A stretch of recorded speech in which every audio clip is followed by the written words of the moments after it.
गुरुर्ब्रह्मा गुरुर्विष्णु गुरुर्देवो महेश्वरा गुरु साक्षात परब्रह्मा तस्मै श्री गुरुवे नमः। तस्मै श्री गुरुवे नमः। तस्मै श्री गुरुवे नमः। कौन है भाई आप? नाम क्या है आपका? You are under arrest. You are under arrest of satsang. Satsang under arrest you. क्या नाम है आपका? हैं जी, कैसे बता? हाँ जी, बताइए नाम क्या है आपका?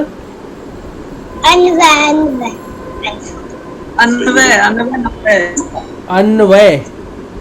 हाँ, ये अन्वय का मतलब? अन्वय। अन्वय।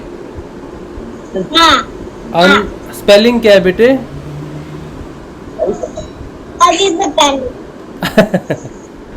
चल जयकारा लगाते हैं, फिर बात करेंगे, ठीक है? बहुत बहुत स्वागत है बेटा आपका सत्संग में। चलो जयकारा लगाते हैं मिलके। बोलो समर्थ सदगुरुदेव संत श्री रामलाल जी स्याग की जय। बोलो शिव अवतारी महायोगी बाबा श्री गंगाईनाथ की जय। बोलो दशम अवतार कल की अवतार की जय। बोलो सनातन धर्म की जय। बोलो पलाना धाम की जय। बोलो जामसर धाम की जय। बोलो काजलवास धाम की जय। बोलो गोरक्ष धाम की जय। जय श्री गुरुदेव, जय श्री दादा गुरुदेव, जय माँ आदि शक्ति, जय श्री गुरु माँ।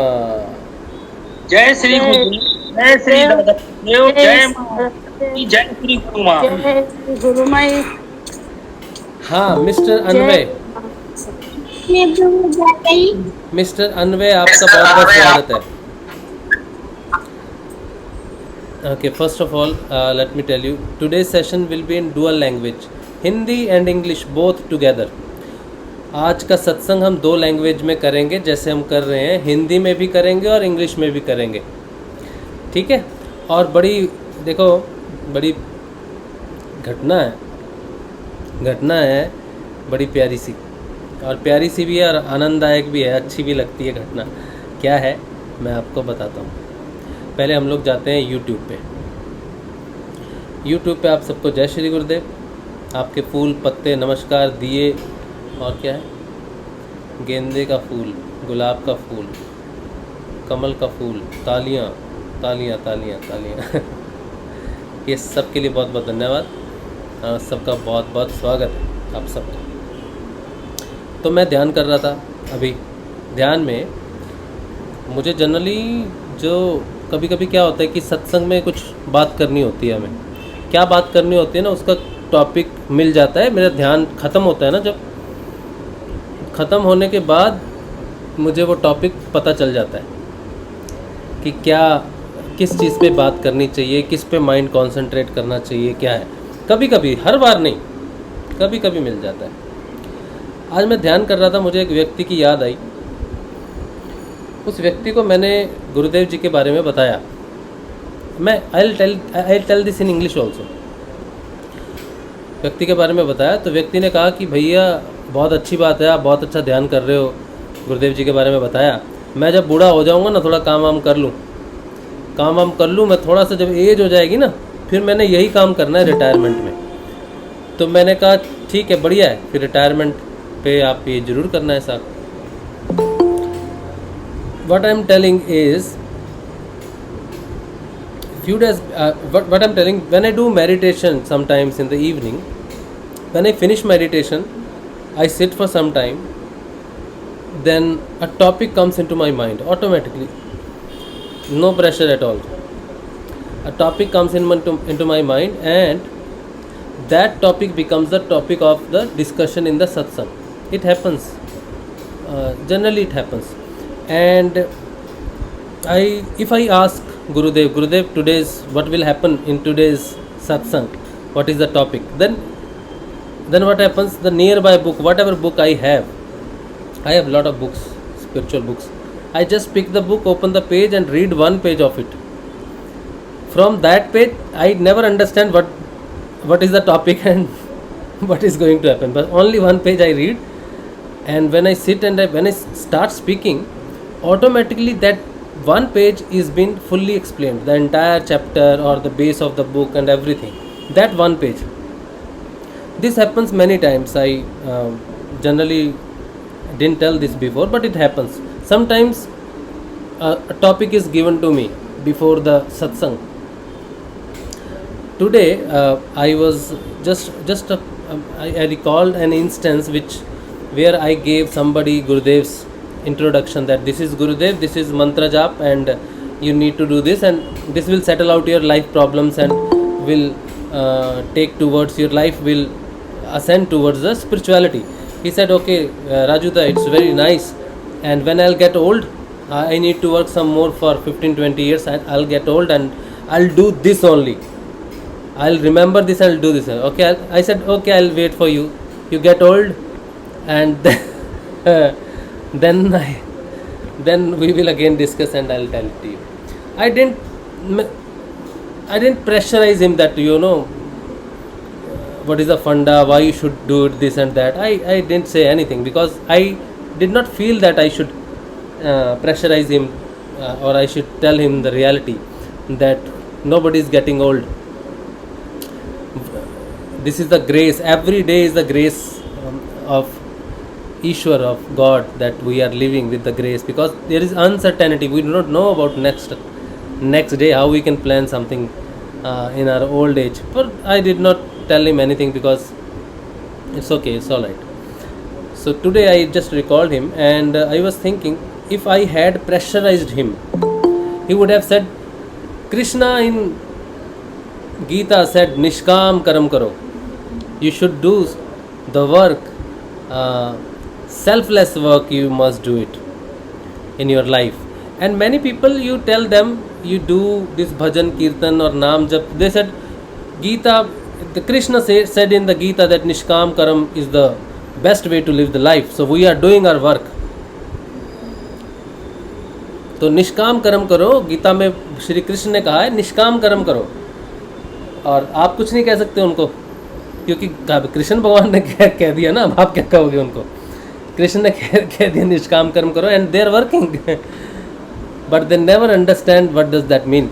और जब मैंने अभी ये खोला अपना जयकारा लगा के, तो चंद्रकांत कोटक भाई का ये मैसेज मैंने पढ़ा, तो this message is almost similar, topic is similar actually. इन्होंने क्या लिखा है कि भोग और मोक्ष दोनों विपरीत हैं. भोग है साकाम और मोक्ष है निष्काम, और यह गीता वाला निष्काम कर्म योग है. यह बात हजम नहीं हुई. This is the same question when we pressurise someone to work on the path of the Siddha Yoga और द स्पिरिचुअलिटी. ये गीता वाले कृष्ण आ जाते हैं बीच में, बाधा देने आते हैं. तो this is today's topic is Krishna का उपदेश, निष्काम कर्म करो जीवन में. और the today's topic is work selflessly and do not expect anything in return. Live like that. This is the topic. Before we proceed further, there is a small clip of a movie. Movie name is Satyanarayan. Neelkant Varni Satyanarayan. Part 3 or 4, I don't remember. Few days back, maybe 3 months back, I was watching that movie. Particular portion of the movie impressed me very much. And 4 minutes 40 seconds something, I cut out that video and I circulated that video. It was exactly the definition of what Krishna said in the movie. What is Nishkam Karo? Along with that, what does it mean? He explained in that 4 minute 40 seconds something video. I'll show the video. कुछ दिन पहले मैं picture देख रहा था, नीलकंठ वर्णी की, तो उसमें एक 4 मिनट 40 सेकंड का एक पोर्शन है पिक्चर में, वो मुझे बहुत पसंद आया, तो मैंने उसको कट करके शेयर किया था सत्संग ग्रुप में। वो गीता वाले निष्काम कर्म के ऊपर में थोड़ी सी एक्सप्लेनेशन है, वो वीडियो मैं आपको दिखाना चाहता हूँ। फिर उसके बाद हम बात करते हैं।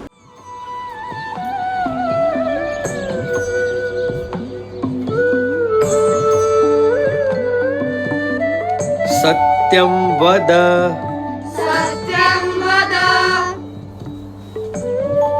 धर्मं चर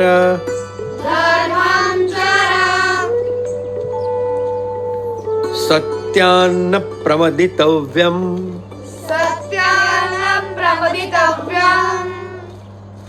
धर्मान्न प्रमदितव्यम्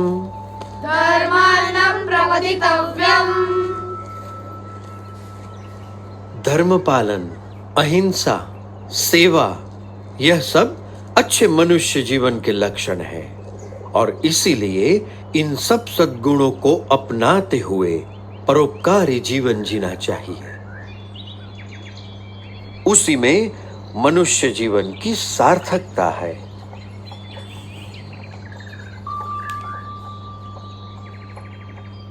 बड़े ध्यान से सब सुन रहे हो, क्या समझ में आ रहा है? कुछ प्रश्न हो तो जरूर पूछना, झिझकना मत। निस्वार्थ सेवा भावना और सदाचार में कोई बुराई नहीं है, पर केवल सत्वगुणी प्रवृत्तियों से ही जिया गया जीवन परम कल्याण के लिए पर्याप्त है। जन्म से लेकर मृत्यु तक यदि केवल इन सब में ही जीवन व्यतीत हो तो स्वयं का कल्याण कैसे होगा?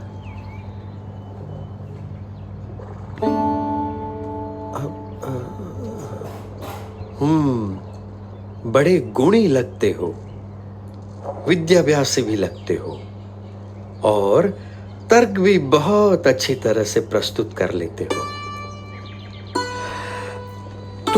तो आप ही बताओ, आपका क्या विचार है? मनुष्य को कैसा जीवन जीना चाहिए? ऐसा जीवन जो उस उच्चतम विद्या को पाने के लिए जिया गया हो, जिसे जानने के बाद और कुछ भी जानना बाकी न रह जाए। पर ऐसी कौन सी विद्या है? ब्रह्म विद्या, जिससे अपने अहंकार, स्वभाव, अज्ञान, इंद्रियों एवं अंतःकरण की गुलामी, हर प्रकार के दुख, सारे बंधन, जन्म मरण के चक्कर, इन सब से मुक्ति पाकर आत्यंतिक कल्याण प्राप्त होता है। पर केवल स्वयं के कल्याण के लिए जिया गया जीवन स्वार्थ सिद्धि का पर्याय बनकर ही नहीं रह जाएगा। यदि व्यक्ति यथार्थ रूप से आत्यंतिक कल्याण के मार्ग पर चल पड़े तो उसका जीवन अपने आप ही सबके लिए कल्याणकारी बन रहता है, एक यज्ञ के समान बन जाता है। सबकी भलाई का यज्ञ, सबकी सेवा का यज्ञ, सबके कल्याण का यज्ञ। अच्छा, पर आप हो कौन? मैं नीलकंठ हूँ। आप इस उम्र में ऐसे अकेले क्यों निकल पड़े हो? सबको परम कल्याण के मार्ग पर प्रेरित करने के लिए यही मेरे जीवन का उद्देश्य है। उम्र से तो आप शिष्य जैसे लगते, पर ज्ञान से गुरु हो।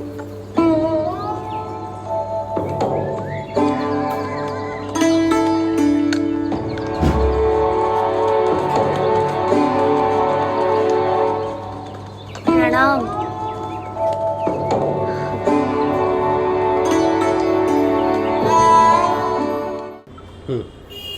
This is the 14-minute clip from the 5th part of the Neelkanth Varni series, and this is beautiful series. If you haven't watched it, you must watch it online, YouTube available. I hope it is available in subtitles so that you can understand in Hindi also. I am not sure about it. Now अब हमने जो बात की है, जो ये 4 minute 14 second की जो क्लिप देखी है, इसमें अबे पंखा चला देना जरा, पंखा चला देना। हाँ, इसमें नीलकंठ वर्णी ने यही बात कही है, निष्काम कर्म। अभी जो पाठ पढ़ा रहे थे बच्चों को, वो सत्य बोलने के लिए, सत्संग करने के लिए, निष्काम कर्म करने के लिए, इंद्रियों को कंट्रोल करके अपना जीवन व्यतीत करने के लिए, ये निष्काम कर्म की परिभाषा टीचर उनको दे रहा था, सिखा रहा था बच्चों को। तो वो आए तो उन्होंने कहा ये सही बात है, बहुत अच्छी बात है कि हम अपनी सात्विक प्रवृत्तियों से जीवन का यापन करें, लेकिन क्या ये पर्याप्त है? ये निष्काम कर्म जीवन जीने के लिए है। जीवन कैसे जीना चाहिए? कृष्ण कहते हैं आपको जीवन कैसे जीना है? निष्काम कर्म से जीना है। वो जीने के लिए है, मुक्ति का उद्देश्य नहीं है निष्काम कर्म। वो आपके जीवन को सार्थक बनाता है। लेकिन क्या जीवन का सार्थक होना ही बहुत है? ये जीवन सार्थक हो गया, फिर अगले कर्मों से जो बचे कर्म हैं, या इस सत्व गुणी कर्मों से जो कर्म आपने अर्जित किए हैं, फिर आपको नया जीवन मिलेगा। उन कर्मों के हिसाब से आप सुख भी भोगोगे, लेकिन जन्म मरण का बंधन तो नहीं छूटेगा निष्काम कर्म से।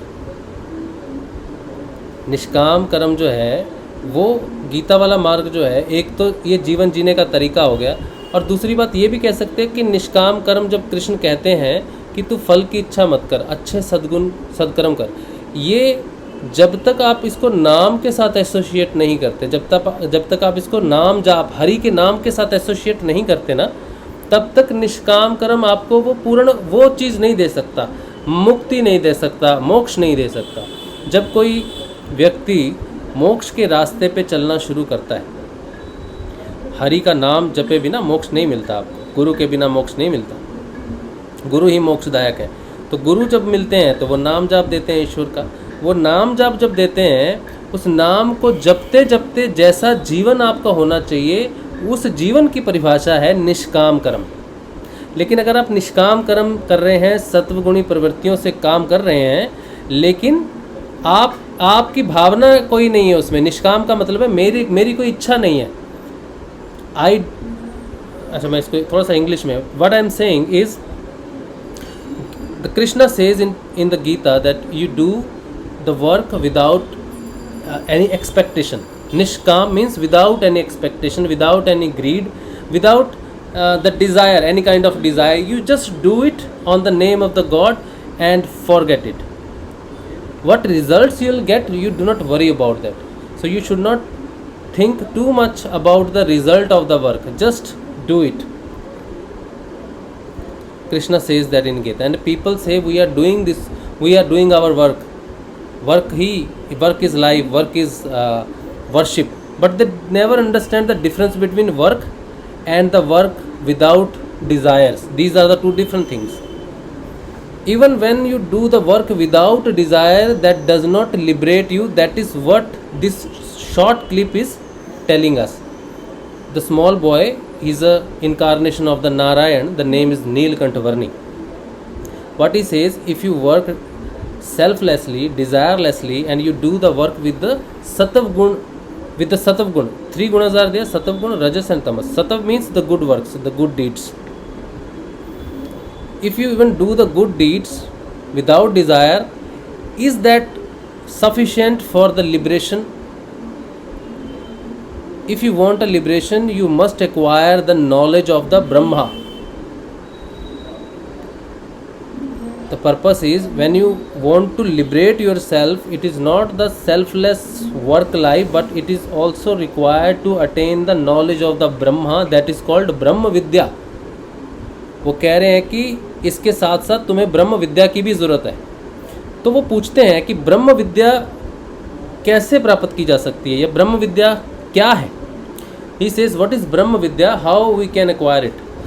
There exactly the Guru introduces himself. When Guru comes into your life, he initiates you on the path of the spirituality. You do not walk on the path of spirituality with the body, with the mind and the prana. This is not, they do not ascend to the last point. They are required, they are the base. But when Guru initiate you, Guru awakens your consciousness as a soul, which is always dormant and asleep for the whole life for a person if Guru does not come into the life. Guru awakens your soul. That is what Guru does. God does not do that. God does not awaken your soul. This is not the work of the God. This is the work of the Guru. And when Krishna says, do selflessly work, that is how you live the life. But does not give you the moksha with that. It keeps you in the loop of the life and the birth. So this is the difference between Nishkam Karma and the moksha. You moksha, when you ascend towards moksha, Guru comes into your life, then Nishkam Karma plus Hari Naam Jap, chanting of the mantra. These both, one is for the life, for your social life, and Naam Jap is for the spiritual life. These two-way journey is called Dviji Yatra. This is done only after the Guru comes into your life. तो आपके जीवन में जब गुरु आता है तब वो आपको चेतन करता है. इसका मतलब है कि आध्यात्मिक पथ पर आपका शरीर की चेतना, प्राण की और मन की चेतना एंड पॉइंट तक नहीं जाती. ये ज़रूरी है. लेकिन आध्यात्मिक यात्रा न शरीर करता है, न प्राण करता है, न मन करता है. लेकिन ये तीनों ज़रूरी हैं बेस के लिए. जैसे हवाई जहाज़ उड़ता है ना, तो उड़ने के लिए पहले वो स्पीड पकड़ता है फिर उड़ता है. तो ये शरीर, मन और प्राण जो है ये आध्यात्मिक यात्रा की फ्लाइट के लिए ज़रूरी है, रन. तो गुरु जब आता है तो वो आपके अंदर किसको चेतन करता है? शरीर को चेतन नहीं करता, ना ही प्राण को, ना ही मन को. वो आपके अंदर की आत्मा को चेतन करता है, इनलाइट करता है. जो गुण वो जगाता है, जो तत्व वो जगाता है, वो आत्मा है. ठीक है. अब आत्मा जो है वो जागती है, लेकिन वो कोई यात्रा उसकी नहीं है. वो जहाँ है जैसी है वैसे ही है. अब वो उसको जब जगा देता है तो ऊपर का जो आवरण है ना वो हटना शुरू हो जाता है, क्योंकि उसकी पावर ही वैसी है. उसकी पावर ही ऐसी है कि वो ऊपर के सारे गुणों को हटाना शुरू कर देती है. और जो वो हटाना शुरू करती है आत्मा, वो किस चीज़ से हटाती है, कैसे हटाती है, वो कौन सी शक्ति है जो आत्मा के ऊपर के आवरणों को हटाती है? वो विद्या है. उसे कहते हैं ब्रह्म विद्या, आत्म विद्या. तो जब गुरु आत्मा को चेतन करता है तब ब्रह्म विद्या प्रकट होती है. और जब तक वो ब्रह्म विद्या ना प्रकट हो तब तक आपका निष्काम कर्म, पहले तो आप समझेंगे ही नहीं कि निष्काम कर्म होता क्या है. आप सोचेंगे आप जो काम कर रहे हो, खाना पीना जो चल रहा है आपका, या फिर जो भी आप काम कर रहे हो, अच्छे आदमी हो आप. लोग कहते हैं आप बड़े अच्छे आदमी हो, सतवगुणी आदमी है, पंडित आदमी है, अच्छा, किसी को दुख नहीं देता, किसी को कष्ट नहीं पहुंचाता, चीटिंग नहीं करता, धोखा नहीं देता, किसी को बुराई नहीं करता, बुरा भला नहीं करता, ईर्ष्या नहीं करता, किसी से नफरत नहीं करता, बहुत अच्छा आदमी है. बट ये आपको मोक्ष नहीं देता. और ये निष्काम कर्म होने की परिभाषा हो सकती है, लेकिन हर व्यक्ति जब तक गुरु उसको चेतन ना करे तब तक उसको निष्काम कर्म की परिभाषा पता ही नहीं चल सकती. कितना भी ज्ञान दे दो गई, वो तो तब पता चलता है जब आत्मा के ऊपर की वृत्तियां हटती हैं. ब्रह्म विद्या से, ब्रह्म ज्ञान से पता चलता है कि मन है क्या, शरीर है क्या, प्राण है क्या. उस ब्रह्म विद्या से इनका ज्ञान होता है, आवरणों का. जब ज्ञान होता है तब वो ज्ञान इनको हटाना शुरू कर देता है. सिर्फ और सिर्फ ज्ञान ही है जो आत्मा के ऊपर छाए हुए आवरणों को हटाता है और आत्मा लिबरेशन प्राप्त करती है. वो जैसी है अपनी स्थिति में रहती है, लेकिन वो रियलाइजेशन जो गुरु जगाता है कि तू कौन है. हीरे को जब खान से निकाला जाता है तो हीरा ऐसा चमकता नहीं, तो किसी को नहीं पता वो क्या है, वो तो धुंधला सा एक पत्थर है. तो जब उसको पॉलिश किया जाता है, उसके ऊपर का आवरण हटाया जाता है, तब समझ में आता है कि क्या है. तो हमें पता चल जाता है कि हम आत्मा है, लेकिन आत्मा की रियलाइजेशन तब होगी जब उसकी पॉलिशिंग हो जाएगी, उसके ऊपर से धूल हटाई जाएगी. तो धूल हटाने वाली ब्रह्म विद्या है जो मोक्ष दे, वो मोक्ष कारक है. ठीक है. So what I have explained, the moksha, the liberation does not come along with the selfless work. Selfless work does not give you the moksha automatically, the liberation automatically. What you have to do, you have to attain the knowledge of the Brahma, and that knowledge of the Brahma means the knowledge of the Atma. And knowledge of the Atma or soul, how it comes? When Guru initiates the soul, automatically it awakens. When it awakens, the awakening means the knowledge, and the knowledge knows this is the just a cloud on the Atma, just a shelter or just a cover on the soul. So when they gain the knowledge of the cover, they remove the cover. Sharir, the body is the cover, the mind is the cover, the prana is the cover. So that knowledge is called Brahma Vidya. So if somebody tells you that Krishna told in the Gita that do selfless work and do not desire for the fruit, you must know that is the way to live life, but not for the liberation. And now Chandrakant Kotak भाई ने क्या लिखा था, भोग और मोक्ष दोनों विपरीत हैं.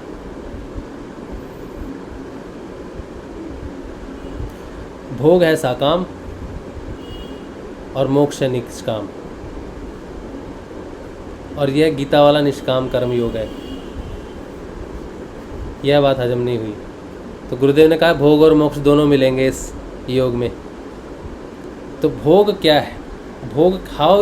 भोग का मतलब होता है किसी चीज़ का भोग करना, किसी चीज़ को ग्रहण करना. जैसे खाना खा रहा हूँ मैं, ठीक है, मैं खाना खा रहा हूँ, लेकिन मैं क्या खाना खा रहा हूँ ये अलग अलग तरीके से, और मैं उसको कैसे खा रहा हूँ.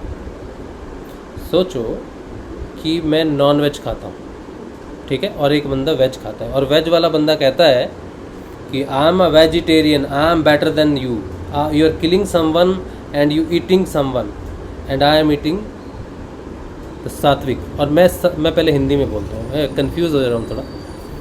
तो जो नॉन वेज नहीं खाता है, जो वेजिटेरियन खाता है, वेजिटेरियन ये सोचता है कि मैं नॉन वेज नहीं खा रहा हूँ और वो नॉन वेज खा रहा है, तो मैं उससे तो आगे हूँ. वो तमोगुणी है और मैं सतोगुणी है, क्योंकि मैं सतोगुणी खाना खा रहा हूँ. ये फ़र्क नहीं पड़ता, यहाँ फ़र्क नहीं पड़ता इस चीज़ से कि वो नॉन वेज खा रहा है और तुम वेज खा रहे हो, तो तुम्हारे बीच में डिफ्रेंशिएशन हो गया, क्योंकि तुम्हारा खाना वैसा नहीं है. नहीं, सोचो वेजिटेरियन आदमी जब खाना आता है तो उसको ये होता है कि पहले मुझे मिल जाए, पहले मेरा पेट भर जाए. या उसके खाने का जो तरीका है, उसको इतनी भूख लगती है, ठीक है, कि वो किसी की परवाह नहीं करता. पहले उसको खुद चाहिए, खुद पेट भरना चाहिए, पहले खुद सेटिस्फाई होना चाहिए, बाद में देखेंगे किसको क्या देना क्या नहीं देना. तो ये जो प्रवृत्ति है, ये सात्विक प्रवृत्ति नहीं है, ये सात्विक प्रवृत्ति नहीं होती है. सात्विक प्रवृत्ति होती है भोजन जैसा भी आप कर रहे हो, पहले तो दूसरे का पेट भरना चाहिए, दूसरे को देखना चाहिए अगर आपके साथ कुछ है तो वो खाया कि नहीं खाया, या सब मिल के खाएँ, जब खाएंगे सब मिल के खाएँ, वो एक अलग वृत्ति है. तो आदमी की क्वालिटी जो है, आदमी का जो करैक्टर है, वो नॉन वेज और वेज से नहीं निकलता, बल्कि सब्र क्या है, पहले सब्र आना ज़रूरी है, ठीक है, उसके बाद आपकी प्रवृत्ति चेंज होती है, तो वो अलग चीज़ है. तो भोग का मतलब है कि जब हम जीवन में पहले जी रहे थे, जो भोग हम पहले कर रहे थे, उसकी हमें लालसा थी, उसकी हमें ये थी कि मुझे पहले मिल जाए. लेकिन जब आप योग करोगे ना, सिद्ध योग करोगे ना, तब आपके अंदर एक संतोष नाम का एक तत्व होता है, वो प्रकट हो जाएगा. संतोष प्रकट होने के बाद आप उसके बाद जब जीवन को यापन करोगे या जीवन का भोग करोगे, सिर्फ किसी शरीर का भोग करना, भोजन का भोग करना, सुख या आराम का भोग करना मुख्य भोग नहीं है. भोग हम जीवन का करते हैं. हम जितने भी इस समय कर रहे हैं ना, हम जीवन का भोग कर रहे हैं. जो मृत है वो कुछ भी भोग नहीं कर सकता, क्योंकि उसके पास जीवन ही नहीं है. तो पहला भोग जीवन का करते हैं. आत्मा या कह लो वो जो त्रिगुणी प्रकृति, आत्मा तो भोग नहीं करती, आत्मा तो माध्यम है भोग का, भोग को करवाने का, ठीक है. आत्मा खुद भोग नहीं करती, लेकिन वो कारण है भोग का. तो जो त्रिगुणी प्रकृति है, वो जो भोग करती है, वो जीवन का भोग करती है, आपके कर्मों के माध्यम से करती है. तो जब आप सिद्ध योग में आ जाते हो तो जीवन को भोगने का तरीका बदल जाता है. इसे अष्टांग योग में यम और नियम से डिफाइन किया गया है। अगर आपके अंदर योग करते करते यम और नियम डेवलप हो जाएं तो आपके जीवन जीने का तरीका बदल जाता है। जीवन रहता है, जीवन का भोग रहता है, सारे सामान भी उसमें रहते हैं। आप शादीशुदा हो, आपके बच्चे हैं, आप नौकरी कर रहे हो, बिजनेस कर रहे हो, सब कुछ कर रहे हो, लेकिन वो जो 10 पॉइंट है ना, सत्य, अस्थेय, अपरिग्रह, ब्रह्मचर्य, स्वाध्याय, संतोष, तप, ईश्वर प्रणिधान, और क्या है, शौच, संतोष, और एक है। तो ये 10 पॉइंट जब आपके जीवन में आते हैं ना, तब होता है निष्काम कर्म शुरू होता है। और तब जो भोग होता है ना, वो भोग की बात की गई है, वो भोग जीवन में प्रकट होता है। उस भोग से मोक्ष की प्राप्ति की तरफ जाना आसान हो जाता है। इसे कहते हैं कि डिज़ायर जो है वो छूट गई। तो जब हम निष्काम कर्म की बात करते हैं तो निष्काम कर्म अकेले कभी भी नहीं आता। जितने लोग सोचते हैं इस दुनिया में कि वो निष्काम कर्म कर रहे हैं, तो वो भगवान के भजन के बिना और यम और नियम भगवान के भजन के बिना कभी भी नहीं ठीक हो सकते। कभी भी नहीं आपके अंदर संतोष प्रकट। ईश्वर के बिना आप ईश्वर का भजन नहीं करेंगे, ईश्वर का नाम जप नहीं करेंगे ना, तो आपके अंदर सत्य प्रकट होगा। क्यों नहीं होगा? क्योंकि सत्य स्वयं ईश्वर है, और ईश्वर तब प्रकट होगा जब उसका आवाहन होगा, जब उसका नाम जपा जाएगा, तब सत्य प्रकट होगा। सबसे पहले आने वाला परिवर्तन सत्य है। निष्काम कर्म नहीं आ सकता, पहले सवाल ही पैदा नहीं होता। सबसे पहले मनुष्य जीवन में जो परिवर्तन घटित होता है और जिसके कारण बाकी सारे परिवर्तन घटित होते हैं, वो है सत्य। कोई व्यक्ति अगर कहे मैं निष्काम कर्म कर रहा हूँ, लेकिन कहीं ना कहीं किसी भी चीज़ में उसका असत्य आ गया, तो वो निष्काम कर्म में नहीं है, उसका भ्रम है। ठीक है? तो ये जो काम है ना, निष्काम कर्म का ये जो योग है, निष्काम कर्म योग है। निष्काम कर्म और योग ये अलग चीज़ें हैं। ठीक है? निष्काम कर्म करना और निष्काम कर्म योग ये अलग चीज़ है। कोई व्यक्ति ये नहीं कहता कि मैं निष्काम कर्म योग कर रहा हूँ, कोई कहता है निष्काम कर्म कर रहा हूँ। योग बिना गुरु के नहीं होता। और योग, गुरु का आने का मतलब है सत्य के साथ योग होना। किसके साथ योग हो रहा है? आप किसके साथ योग करने जा रहे हो? ईश्वर को देखा है आपने? नहीं देखा। तो योग हो रहा है सत्य के साथ। What I am saying is, you cannot do selfless work until and unless you have the truth in you. Truth means, what is the truth? Truth doesn't mean you speak truth. It is not that truth. Truth means the God. God is truth. When he descends down into the physical body, in the heart, he awakens as a soul. Then changes happen. If you know the 8 limbs yoga of Patanjali Ashtanga Yoga, there are the first 2 limbs Yam and Niyam. There are 10 points in Yam and Niyam. There is truth, and there is those 10 points. You can read what you call them into English. Yam and Niyam, 5 points. Those are the definition. When those changes come into you with the help of the truth comes with the help of the Guru. Guru himself is a God. God himself is a truth. When Guru comes into your life, you have a yoga with the Guru first. The first thing happen is the yoga with the truth, with the Guru, and then every changes occur. First changes are the Yam and Niyam, first 2 limbas. That is the Nishkam Karam. Now you are into the selfless work life. Now you ascend on the path of the spirituality. Without that you cannot walk on the path of the spirituality. So anybody walking on the path of spirituality, he is living the life of Gita wala Nishkam Karam. What Krishna said in the Gita, do selfless work without the expectation of the fruit, does this work. That work only starts before the ascension towards the spiritual practice. So your spiritual practice base is selfless work, which is defined in the Gita. then it is called both together the selfless work desire yoga, which is in Hindi we call क्या कहते हैं, निष्काम कर्म योग. Karma is always there till you live the last breath. You are liberated, you are enlightened, fully enlightened. That does not mean you are liberated from your karma.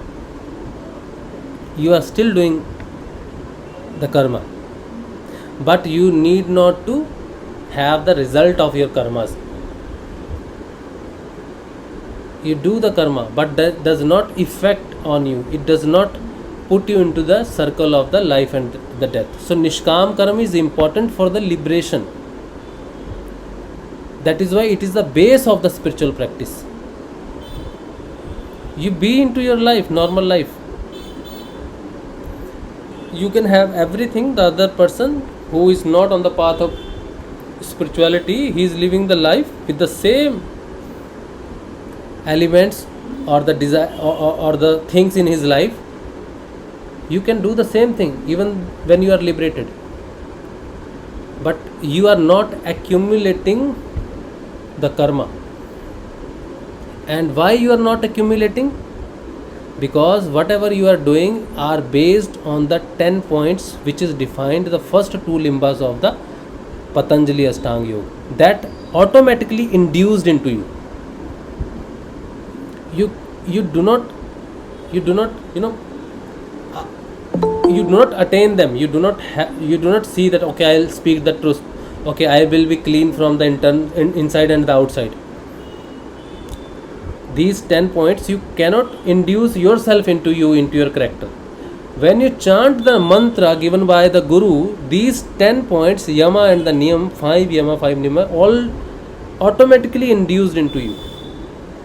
The Hari, the God, the Krishna, the name of the Krishna prepare you for the ascension on the basis of this 10 points.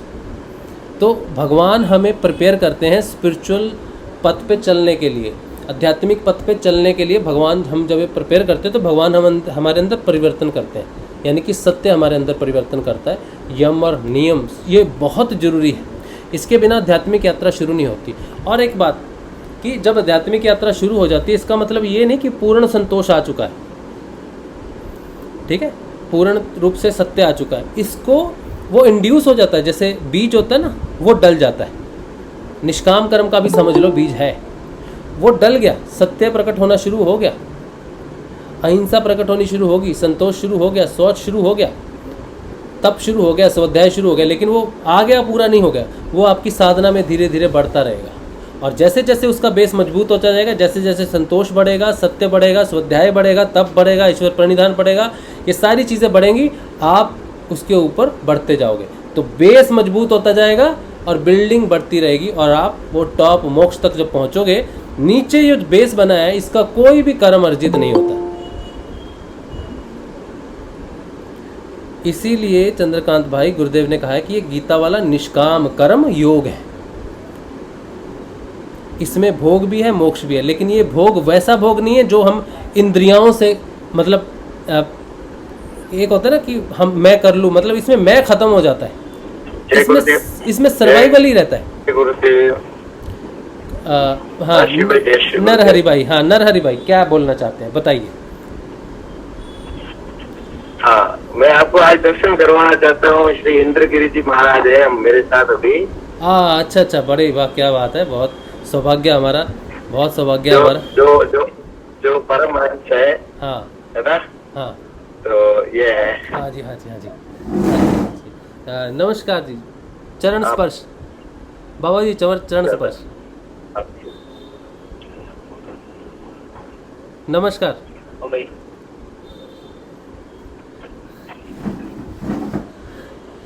मेरा नाम राज शिव है. हम सत्संग करते हैं गुरु जी का, और आपका बहुत बहुत स्वागत है. हमारा बड़ा भाग्य है कि हमें आपके दर्शन हुए. नरहरि जी आपके बारे में बताते हैं हमें बहुत बार, और हमें भी आज आपके दर्शन का सौभाग्य प्राप्त हुआ. तो हम आपसे यही कहेंगे कि आप कुछ गुरु के बारे में कुछ बताइए, कुछ गुरु की महिमा के बारे में या गुरु के लिए कुछ शब्द कहिए।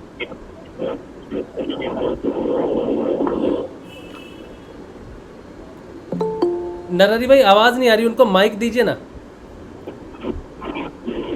राशि भाई ये ऐसे बात नहीं करेंगे, ये परमहंस है, आनंद में है। ये मतलब अपन जैसे कॉमन बात करते हैं ना वैसे नहीं।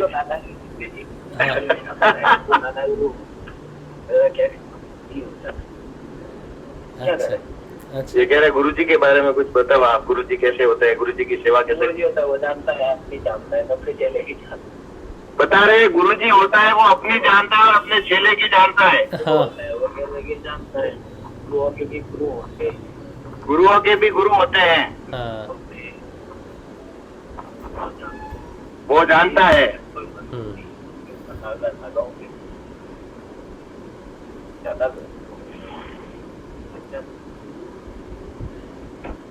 अच्छा बहुत बढ़िया। इनके दर्शन ही हो गए, संतों के दर्शन ही बड़े लाभकारी होते हैं। जैसे भी मेरे गुरु भाई है, ये कलकत्ता से हैं। उधर है कलकत्ता जगन्नाथपुरी के पास, ये पूर्व में, दक्षिण में नहीं पुरी। हाँ बोले जी सर, जी सर। तेरा भी होता है। हाँ ये तो पूछा जी।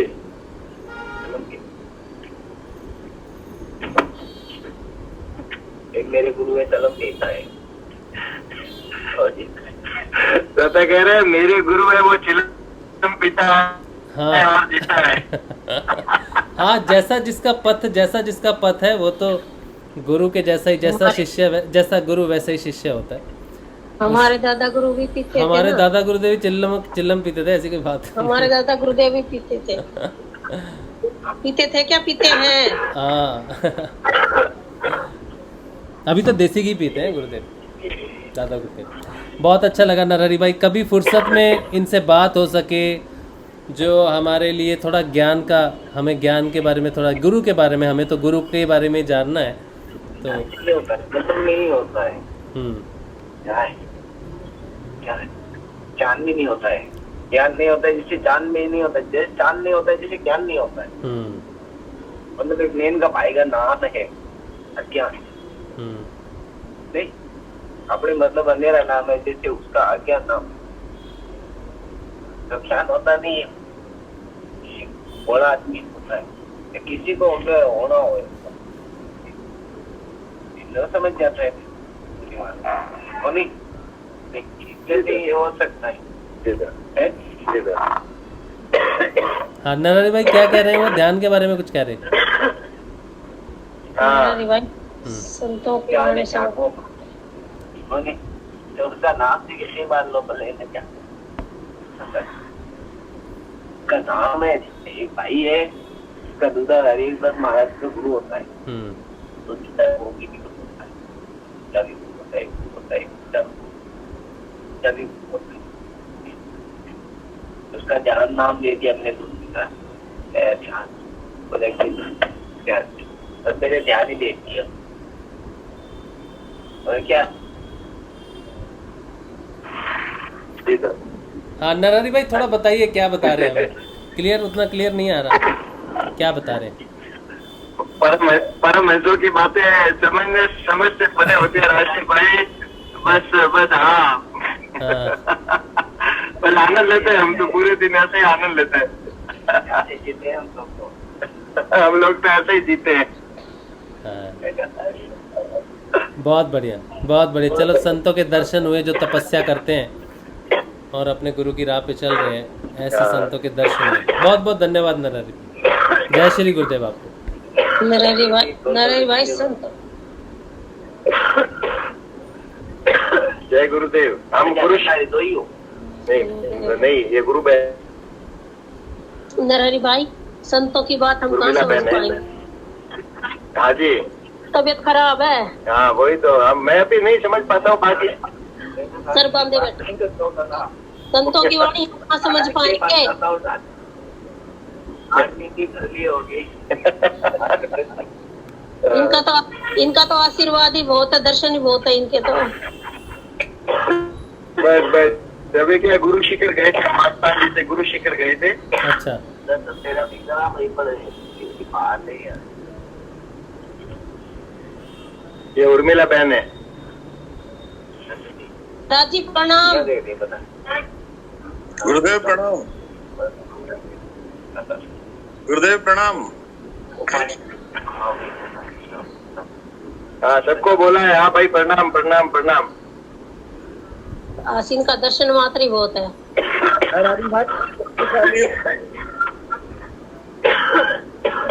हाँ, बड़े गुरुदेव की कृपा है। हाँ, बड़े भाग्यशाली हो जो आपको इनका संग प्राप्त हुआ। हाँ, चलिए आप आराम से पहुंचिए, आराम कीजिए, फिर कभी हमारा सौभाग्य हुआ तो आपसे ज्ञान भी लेंगे हम। ठीक है नरहरि भाई। हाँ, जय गुरुदेव। चलिए, जय गुरुदेव।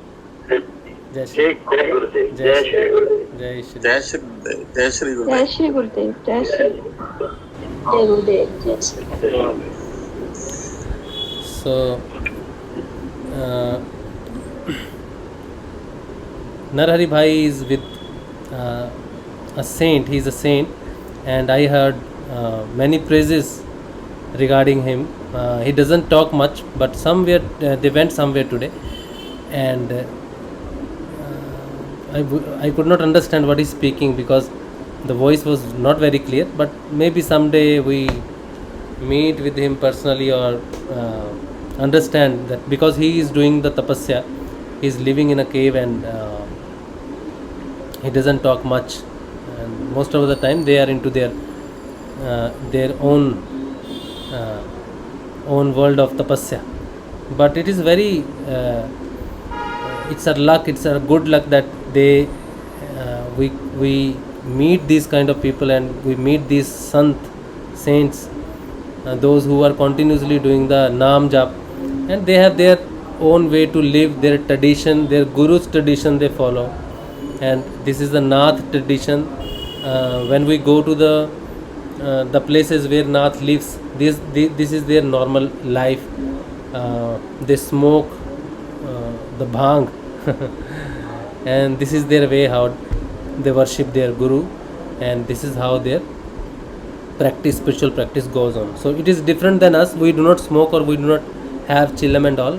Our tapasya is different, there is different, but the path merge at the same point to the oneness. The tattva, the guru tattva is the same. All right, so आज का जो सत्संग रहा अभी तक का वो ये था कि निष्काम कर्म करना, लोग सोचते हैं निष्काम कर्म करने के लिए, लेकिन निष्काम कर्म शुरू होता है जब स्पिरिचुअल प्रैक्टिस का आरंभ होता है। जब आपके जीवन में अध्यात्म की शुरुआत होती है तब आपके जीवन में निष्काम कर्म भी आता है, क्योंकि निष्काम कर्म के बिना अध्यात्म पथ पे नहीं चला जा सकता। ठीक है, और निष्काम कर्म करते समय जो भोग हम करते हैं उसमें भोग करने के लिए क्या होता है कि सर्वाइवल होता है, वो उसमें किसी चीज़ का एकत्रण करना नहीं होता। जैसे कि यम और नियम में ऑलरेडी ये चीज़ें बता दी गई हैं कि निष्काम कर्म होता कैसा, ठीक है, वो उस जीवन का भोग होता कैसा है जिसमें यम और नियम होते हैं। तो क्या नाम था, चंद्रकांत भाई, अगर आप यम और नियम के बारे में थोड़ा सा पढ़ेंगे ना, उसको पढ़ने के बाद, उनकी डेफिनेशंस को जानने के बाद, उसके बाद जो जीवन का भोग है उस भोग को बोला गया है जो मोक्ष तक लेके जाता है। ठीक है, so the question was, the bhog means the desires. When we walk on the path of the spirituality towards salvation, Gurudev says the path I am giving to you has two-way journey.